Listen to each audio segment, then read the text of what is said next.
ശേഖരൻകുട്ടി, പ്രഭാവതി ശേഖരൻകുട്ടി. എന്താ നിന്റെ ഹസിന്റെ പേര്? ശേഖർ. കേൾക്കുമ്പോ തന്നെ ഒരു വെയിറ്റ് ഉണ്ട്. പ്രഭാവതി ശേഖർ. പറയാൻ തന്നെ ഒരു സുഖമുണ്ട്. ആ ശേഖരേട്ടാ, നമുക്ക് ആ കുട്ടിയെ മാറ്റിയിട്ട് ശേഖർ എന്ന് മാത്രം പോരെ? എന്റെ അച്ഛന്റെ പേര് മാധവൻകുട്ടി എന്നായിരുന്നു. അമ്മ ആ കുട്ടിയെ അങ്ങ് മാറ്റി മാധവ് എന്നാക്കിയതായി എനിക്കറിയില്ല. ഒരു പഴമയുണ്ട്, അതുകൊണ്ടാ. ഇപ്പൊ പേരിന് പഴമ, കുറെ കഴിയുമ്പോ ഞാനും പഴയതാവോ? ശേഖരേട്ടാ, എത്ര കാർ ഇവിടെ കിടപ്പുണ്ട്? ഏതെങ്കിലും ഒന്ന് എടുത്തോണ്ട് പോയിക്കൂടെ? ഈ ജോലിക്കാരോടൊപ്പം ഒന്നിച്ചു പോയി ഒന്നിച്ചു വന്ന് അവനവന്റെ വിലകളെയാ സ്വയം. നിന്നോടൊത്ത് യാത്ര ചെയ്തപ്പോഴോ, നിന്നോടൊപ്പം ഇരുന്ന് ഭക്ഷണം കഴിച്ചപ്പോഴോ, നിന്നെ കല്യാണം കഴിച്ചപ്പോഴോ എന്റെ വിലയ്ക്ക് കുറവ് വരേണ്ടതായിരുന്നില്ലേ? എന്നിട്ട് വന്നോ? അവനവന്റെ വില അവനവൻ തന്നെ ഉണ്ടാക്കുന്നതാണ്. സ്നേഹത്തിലൂടെ, വിനയത്തിലൂടെ, പെരുമാറ്റത്തിലൂടെ. പണ്ടെന്റെ പഠിത്തമൊക്കെ പൂർത്തിയാക്കി ഞാൻ വീട്ടിൽ വന്നപ്പോ എന്റെ അച്ഛൻ എന്നോട് പറഞ്ഞു, നാളെ മുതൽ നീ കമ്പനി ജോയിൻ ചെയ്തോളാൻ. പിറ്റേന്ന് രാവിലെ ഓഫീസിലെത്തിയ ഞാൻ അവിടെ ഒഴിഞ്ഞു കിടന്നിരുന്ന MD-യുടെ ചെയറിൽ ഗമയോടെ കയറിയിരുന്നു. അത് കണ്ടുവന്ന എന്റെ അച്ഛൻ എന്താ ചെയ്തെന്നറിയാമോ? എന്നെ കൂട്ടിക്കൊണ്ടുപോയി ഒരു സ്റ്റൂൾ കാണിച്ചു വന്നു. ഒപ്പം ഫസ്റ്റ് പോസ്റ്റിംഗ് പ്യൂണിന്റേത്. കമ്പനിയെ കുറിച്ച് കൂടുതൽ മനസ്സിലാക്കും തോറും അച്ഛൻ എനിക്ക് പ്രൊമോഷൻ തന്നുകൊണ്ടേയിരുന്നു. ഒടുവിൽ ഞാൻ ആ മാനേജിംഗ് ഡയറക്ടർ സീറ്റിലെത്തി. അതുവരെ ഞാൻ വന്നു പോയിക്കൊണ്ടിരുന്നത് ഈ കമ്പനി ബസ്സില ഇന്നും. അതുകൊണ്ട് ഞാൻ ഒത്തിരി പഠിച്ചു.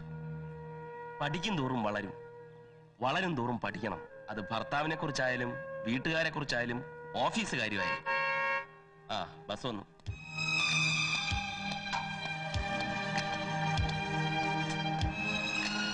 വരട്ടെ. Good morning sir. Good morning.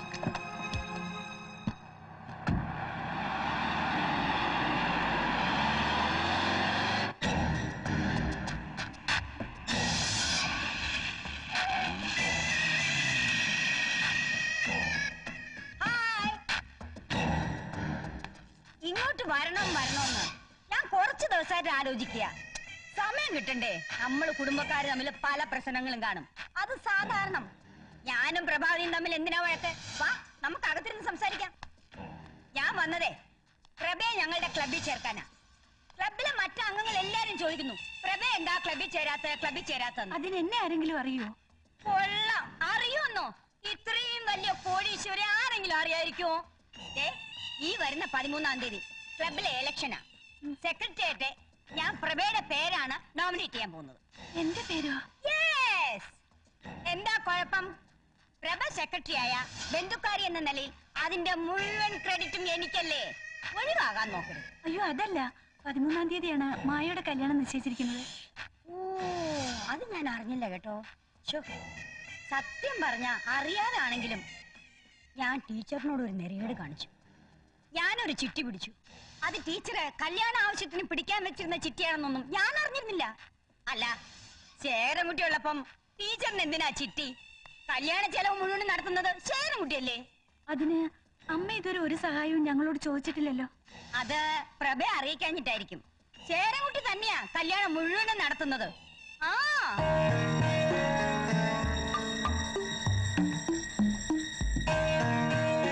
അമ്മയും കൂടപ്പുറപ്പും ഒന്നും ഇല്ലാത്ത ആളല്ലേ.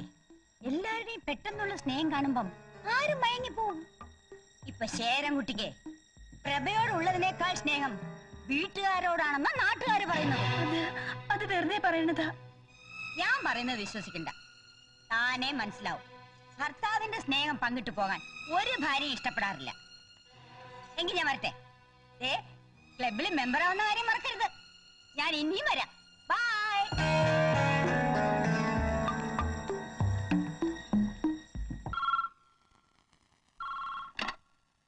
Hello, Sekharankutty here. ഞാനാ. ശേഖരേട്ടൻ ഒന്ന് ഇങ്ങോട്ട് വരണം. എന്തിനാ? ചുമ്മാ ഒന്ന് കാണാൻ. എന്നെ ഇതുവരെ കണ്ടിട്ടില്ലേ? വരണമെന്ന് പറഞ്ഞ വരണം. എനിക്കിവിടെ നിന്ന് തിരിയാൻ നേരമില്ല, വരാൻ പറ്റില്ല. അരമണിക്കൂറിനകം എത്തണം. ഞാൻ കാത്തിരിക്കും. ഈ പെണ്ണുങ്ങളുടെ ഓരോ കാര്യങ്ങൾ. എന്താ? സാറിന്റെ അമ്മായിമ്മ വന്നിട്ടുണ്ട്. ആ ഗസ്റ്റ് റൂമിലോട്ട് എടുത്ത് ഞാനിപ്പോ വരാം. ആഹാ, രണ്ടുപേരും ഉണ്ടല്ലോ. എന്താ വിശേഷിച്ച്? വേണ്ട, ഞാൻ പറയാം. കല്യാണ ആവശ്യത്തിന് ഒരു ചിട്ടി പ്രതീക്ഷിച്ചിരുന്നു, കിട്ടിയില്ല. എന്റെ പരിചയത്തിൽ ഒരു ബാങ്ക് ഉണ്ടായിരുന്നു, അത് പൂട്ടിക്കിടക്കുക. ശേഖരൻകുട്ടിക്ക് ബുദ്ധിമുട്ടില്ലെങ്കിൽ ഈ ആധാരം പണയം വെക്കാനുള്ള ഒരു ഏർപ്പാടുണ്ടാക്കി തരണം. വേറൊരു നിർവാഹവും ഇല്ലാഞ്ഞിട്ടാ. എനിക്ക് ബുദ്ധിമുട്ടുണ്ട്, കുറച്ച് വിഷമമുണ്ട് എന്നെ ഒരു അന്യനായി കാണുന്നതിൽ. അമ്മയെ ഞാൻ എന്റെ സ്വന്തം അമ്മയെ പോലെയാണ് സ്നേഹിക്കുന്നത്. തിരിച്ചും സ്വന്തം മകനോടെന്ന പോലെ പെരുമാറിക്കൂടെ? എന്റെ സഹോദരിയുടെ കല്യാണത്തിന് കിടപ്പാടം പണയം വെക്കണോ വേണ്ടയോ എന്ന് തീരുമാനിക്കാനുള്ള അവകാശമെങ്കിലും എനിക്ക് തന്നൂടെ?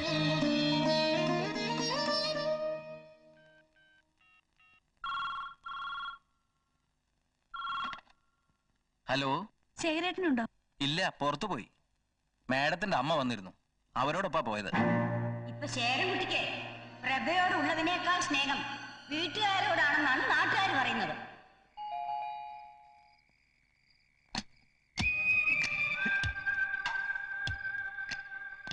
പിണക്കത്തിലാണല്ലേ? ഞാൻ ചെയ്തത് ഒരു വലിയ തെറ്റാണെന്ന് എനിക്കറിയാം. എന്റെ ഭാര്യയ്ക്ക് പെട്ടെന്നൊന്ന് കാണണമെന്ന് തോന്നിയപ്പം വരാൻ പറ്റിയില്ല. ഒന്ന് ക്ഷമിക്കെന്റെ ശ്രീമതി, എനിക്കൊരല്പം തിരക്കായി പോയി. എന്റെ വീട്ടുകാരോടൊപ്പം ചെലവഴിക്കാൻ ഈ തിരക്കില്ലായിരുന്നല്ലോ. അത് ശരി, അമ്മയും ഭാർഗവേട്ടനും ഓഫീസിൽ വന്ന് അറിഞ്ഞല്ലേ? ഒളിച്ചു വെക്കാനായിരുന്നു ഉദ്ദേശം അല്ലേ? ചാടിക്കടിക്കാതെ ഞാൻ പറയുന്നൊന്ന് കേൾക്ക്.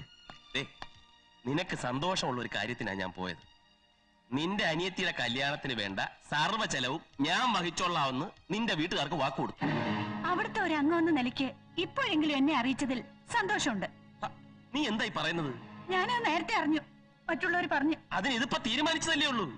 എന്റെ വീട്ടുകാരെ സഹായിക്കുന്നതിൽ എനിക്ക് വിഷമമൊന്നുമില്ല, പക്ഷെ എന്നോട് കൂടി ഒന്ന് ആലോചിക്കായിരുന്നു. ഇപ്പൊ എല്ലാവരുടെയും മട്ടും മാതിരിയും പെരുമാറ്റമൊക്കെ കണ്ടാ തോന്നും ഞാൻ വന്നു കയറിയ പെണ്ണും ശേഖരേട്ടൻ ആ കുടുംബത്തിലെയാണെന്ന്. ഞാൻ അത്രയ്ക്കൊന്നും ചിന്തിച്ചില്ല. എനിക്ക് അങ്ങനെ ചിന്തിക്കാതിരിക്കാൻ പറ്റില്ല. ഞാൻ സഹായിച്ചത് നിന്റെ വീട്ടുകാരെ. ശേഖരേട്ടൻ എന്റെ ഭർത്താവാ. എന്റെ സൗന്ദര്യവും എന്റെ സ്മാർട്ട്നെസ്സും എന്റെ വിദ്യാഭ്യാസവും കണ്ട് എന്നെ കല്യാണം കഴിച്ച എന്റെ മാത്രം ശേഖരേട്ടൻ.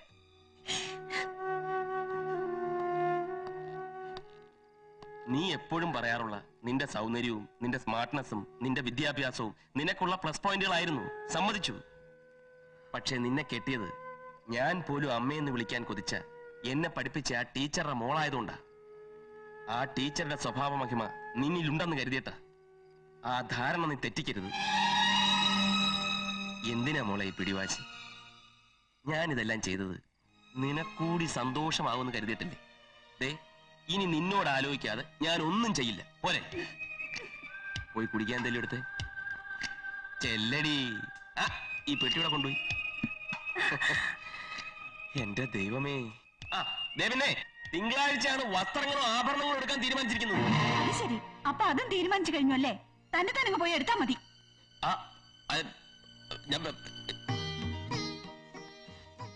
നന്നായിരിക്കുന്നല്ലേ? എനിക്ക് ഇഷ്ടപ്പെട്ട കളറിങ്ങിന് ഒത്തു കിട്ടൂന്ന് ഞാൻ വിചാരിച്ചില്ല. അമ്മയുടെ സെലക്ഷൻ കൊള്ളാം. അല്ല, നിന്റെ ഒരു തലയിലെടുത്തേ എല്ലാ സമയത്തിന് മുന്നിലെത്തി. എന്റെ കല്യാണത്തിന് ഇങ്ങനെ സഹായിക്കാൻ ഒരാളും ഇല്ലായിരുന്നു. ശേഖരേട്ടന്റെ മനസ്സതി ആർക്കാ ഉള്ളത്? മനസ്സുണ്ടായാലും കാശില്ലേ, തീർന്നില്ലേ? എനിക്ക് ആ പെണ്ണിന്റെ സ്വഭാവം അത്ര പിടിക്കില്ല കേട്ടോ. അതെന്താ? നമുക്കിട്ട് വെക്കണത് നീ ശ്രദ്ധിച്ചോ? ആഹാ, വെച്ചടാ. വേണ്ട, മൗനം വിദ്വാനുഭൂഷണം. നിനക്കും പോയിക്കോ. ഭാർഗവട്ട എങ്ങോട്ടാ? ഒരു കൊട വാങ്ങിക്കാൻ പോവാ. ഈ അർദ്ധരാത്രിക്കോ? അല്പന അർത്ഥം കിട്ടിയാൽ അർദ്ധരാത്രി കൊട പിടിക്കുന്നു നീ കേട്ടിട്ടില്ലേ? ഒരു കൊടയുടെ ആവശ്യം ഇപ്പൊ നിന്റെ ഭാര്യക്കുണ്ട്. ഒന്നുകിൽ നീ വാങ്ങിച്ചു കൊടുക്കാം, അല്ലെങ്കിൽ ഞാൻ വാങ്ങിച്ചു കൊടുക്കാം. ഈ ഭാർഗവേട്ടന്റെ ഒരു തമാശ. തമാശയല്ല, കാര്യ. ശേഖരൻകുട്ടി, ഇത് നിനക്കാ ജുബ്ബയുമുണ്ട്. അയ്യേ, ഇതുപോലത്തെ ഫംഗ്ഷന് ചേട്ടൻ ഇതൊന്നും ഇടൂല. സ്യൂട്ടാ ധരിക്കാറ്. ഷൂട്ടോ? അതൊക്കെ വലിയ പണക്കാരിടുന്ന പാന്റും കോട്ടുവാ. ഓ, അതാണോ? ഇത് നിനക്കാ സാരിയാ? അതിനെന്ത് വില കൊടുത്തു? 500 രൂപയാ. എനിക്കും അതേ വിലയുടെ അമ്മ മേടിച്ചു തന്നത്. ഇതും കൂടി ചേച്ചി എടുത്തോ. എന്നെയൊക്കെ കല്യാണത്തിന് ഒത്തിരി പേര് ശ്രദ്ധിക്കില്ലേ, അപ്പൊ നാണക്കേടാ.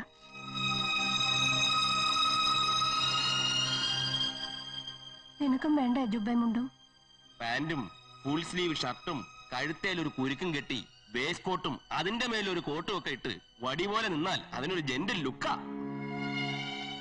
പക്ഷേ അതിനൊരു മലയാള തനിമയില്ല. അമ്മ ആ മുണ്ടും ജുബ ഇങ്ങോട്ട് വന്നേ, ആ സാരി ഇഞ്ഞ് വന്നേ. ഇത് അവൾ ഉടുക്കും. ഇത് ഉടുത്തോണ്ടേ അവള് കല്യാണത്തിന് വരും. ഇല്ലെങ്കിൽ ഞാൻ അവളുടെ ഭർത്താവാണെന്ന് പറഞ്ഞ് നടന്നിട്ട് വല്ല കാര്യമുണ്ടോ അമ്മേ?